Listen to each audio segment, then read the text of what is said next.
Tal vez se ha preguntado frecuentemente, ¿dónde puedo encontrar respuestas a las preguntas más difíciles de la vida en un mundo lleno de tragedias, conflictos y problemas? ¿O dónde y cómo puedo encontrar fortaleza para enfrentar las luchas que tengo hoy? Bienvenido a otro programa del Instituto Bíblico del Aire, donde estudiamos juntos el libro de libros, la palabra de Dios, la Santa Biblia, para encontrar las respuestas de Dios a nuestras preguntas más profundas. Estamos estudiando el Antiguo Testamento. Tome su Biblia y unámonos a nuestro maestro para la lección de hoy.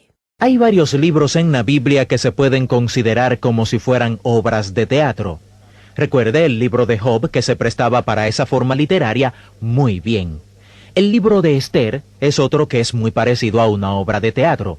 Esto también es verdad sobre el libro de Daniel. El libro de Daniel es un drama, especialmente los primeros 6 capítulos, y eso se podría considerar una obra teatral. Pero todo el libro puede tener este sentido. Primero, tenemos el elenco, y el elenco está compuesto por personajes como Daniel y sus amigos Ananías, Misael y Azarías, y luego están los líderes políticos.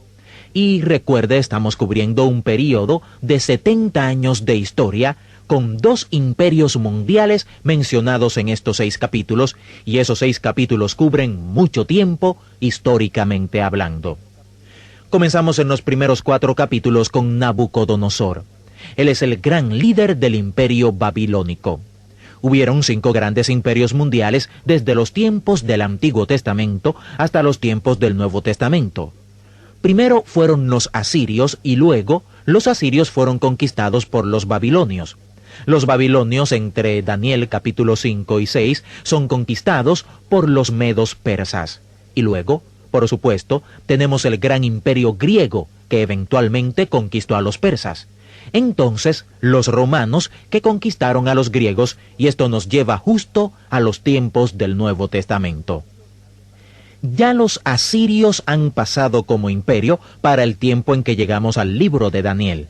Así que el imperio mundial por el que estaremos preocupados al considerar el libro de Daniel es principalmente el imperio babilónico, que duró 70 años, y luego el imperio persa, las 127 provincias de Media y Persia, que eran el contexto histórico del libro de Esther. Luego, en las profecías de Daniel, usted verá retratado proféticamente al imperio griego y al poder romano.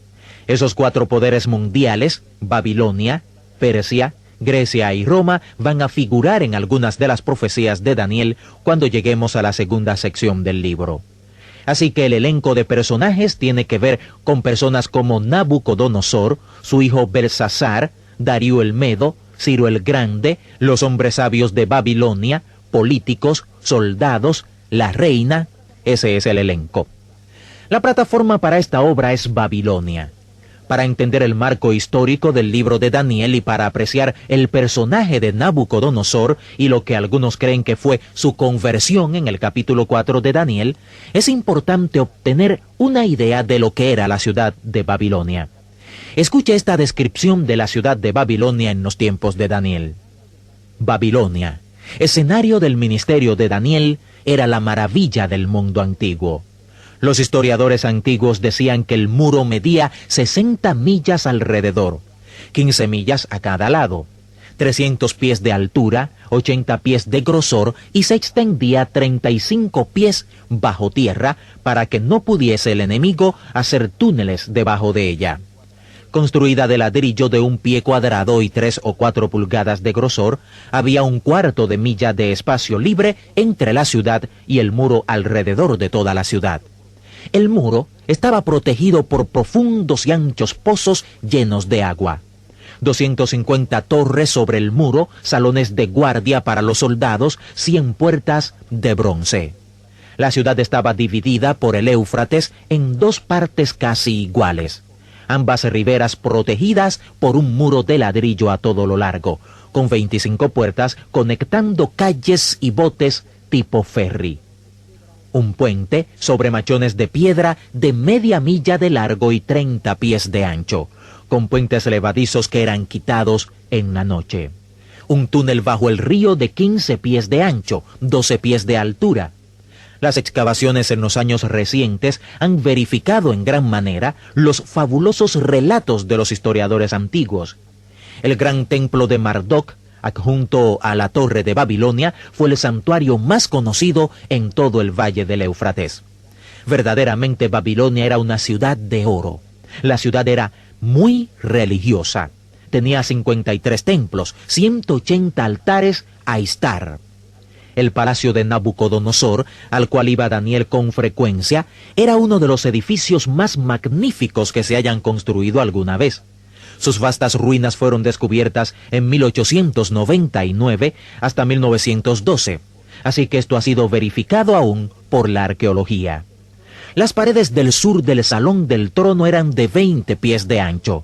El lado norte del palacio estaba protegido por 3 muros. Justo al norte de ellos había más muros de 50 pies de ancho. Un poco más allá estaba el muro interior de la ciudad, que consistía en 2 paredes paralelas de ladrillo de 20 pies de grosor aproximadamente, 40 pies entre una y otra. El espacio en medio estaba lleno de granzón o piedra bruta, teniendo un grosor total de 80 pies con un ancho y profundo foso en el lado de afuera. Más allá estaba la pared exterior construida de igual manera. En los días de guerra antigua la ciudad era simplemente impenetrable. Los jardines colgantes de Babilonia eran una de las 7 maravillas del mundo antiguo. En los días de Daniel, la ciudad de Babilonia no solo era la ciudad principal del mundo precristiano, sino que además gobernó y dirigió el imperio más poderoso que existió en aquel tiempo. El imperio duró 70 años. Daniel estuvo allí desde su levantamiento hasta su caída. Daniel era amigo y consejero de Nabucodonosor, y Nabucodonosor fue el genio y el verdadero constructor del imperio babilónico. De los 70 años de existencia del imperio, él gobernó por 45 años. Esta es la plataforma para esa gran obra que es llamada el Libro de Daniel. Y una obra siempre tiene una trama. ¿Cuál es la trama del Libro de Daniel?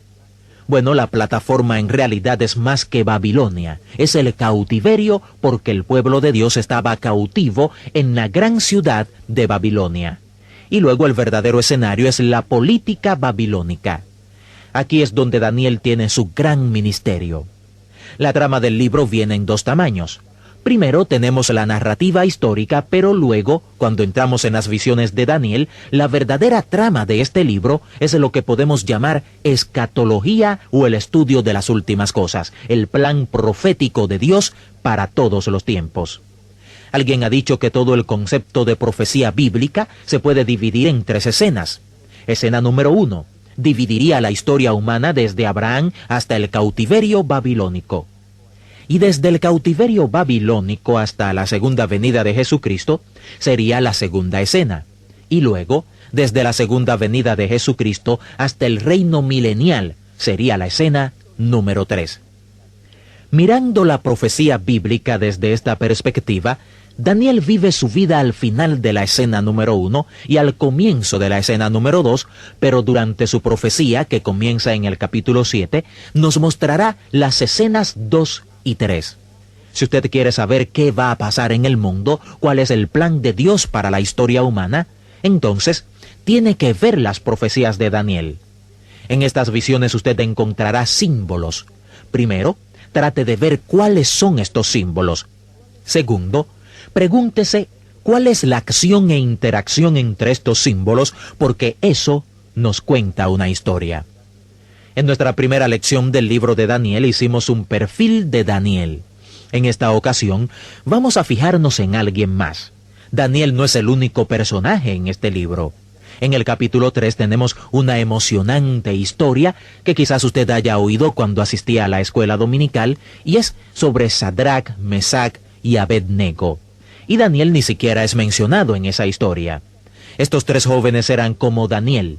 Ellos creían en la oración absolutamente. Creían en los propósitos de Dios. Así que cuando Nabucodonosor erigió una estatua gigante de oro y ordenó a todos en su imperio que se inclinaran ante ella y la adoraran, ellos se negaron a hacerlo. Y usted conoce la historia. fueron echados en el horno de fuego porque se negaron a adorar la estatua de Nabucodonosor.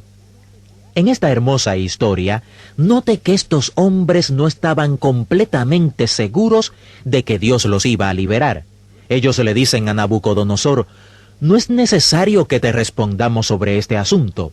He aquí, nuestro Dios a quien servimos puede librarnos del horno de fuego ardiendo, y de tu mano, oh rey, nos librará, y si no nos libra, sepas, oh rey, que no serviremos a tus dioses, ni tampoco adoraremos la estatua que has levantado. Ellos no están seguros de que Dios los va a salvar, pero el milagro es que son librados sobrenaturalmente cuando son echados al horno de fuego. Y el libro de Daniel contiene grandes ejemplos que nosotros podemos seguir en cuanto a la vida de fe. El libro de Daniel es emocionante.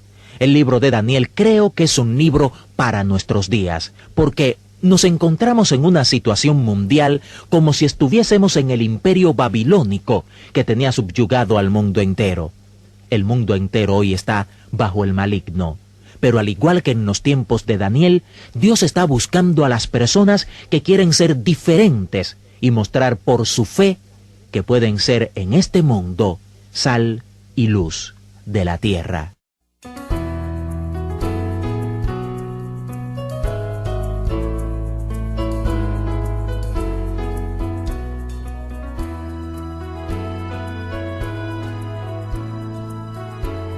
Gracias por unirse al Instituto Bíblico del Aire. Al escuchar estas lecciones, no importa dónde se encuentre en su viaje a través de la vida, oramos que la lección de hoy lo ayude a entender y a aplicar los principios de Dios a su vida. Por favor, planifique unirse a nosotros la próxima vez al aprender juntos más de la palabra de Dios en el Instituto Bíblico del Aire. Contáctenos y comparta lo que está aprendiendo y cómo este estudio lo está ayudando a crecer en su conocimiento y fe en www.institutobiblicodelaire.com. Nos despedimos por ahora. Que nuestro Padre Celestial, que nos ama, lo bendiga a usted y a su familia, protegiéndolo y guardándolo en sus manos amorosas. Le dé de su amor y su paz y su espíritu de unidad para que su vida y familia glorifiquen a nuestro Señor Jesucristo.